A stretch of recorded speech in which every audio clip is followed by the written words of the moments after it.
день, чистовані русина! В ефірі передача «Недосказаної». З вами Олена Копенець-Барта і отець Димитрій. Добрий день!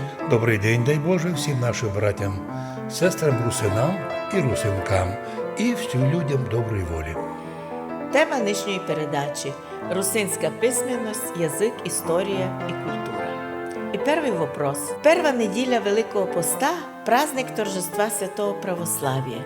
Як провели цей праздник православні в Ужгороді і Україні? Першу неділю Великого Поста установлений унікальний праздник – торжество православ'я. Причому, замітьте, не десь після Пасхи, коли можеш якісь робити концерти, а всередині, уже після першої неділі Великого Поста, коли люди мають перший і свіжий опит поста, молитви і роботи над собою. Ну, як ми провели? Обично у той час ми проводимо кресний ход. Ну, оскільки ми попали в червону зону, то ми провели його тільки в рамках храма, а також ми поставили кресний ход із прошлого року, 5-минутний ролик, і тим самим ми утішалися, хоча б віртуально, але ділилися своїми спогадами, і 1100 людей зробили перепост нашого ролика прошлорічного кресного хода.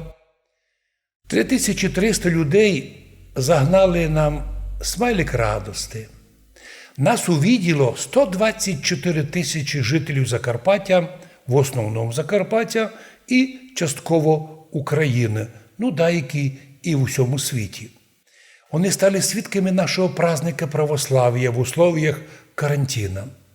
Бо лише так у нас була така можливість, не виходя на вулицю, наші люди ділилися своїми поздравленнями, молитвами і благословеннями.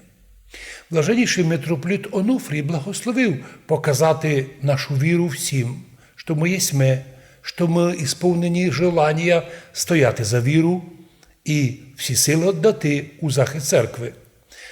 Мали сме і було покликано всіх на молитвне стояння, молитвами за мир, за єдинство церкви, за право православних на історичних землях Святої Київської Русі мати православ'я канонічне, благодатне, і всім ото заявити.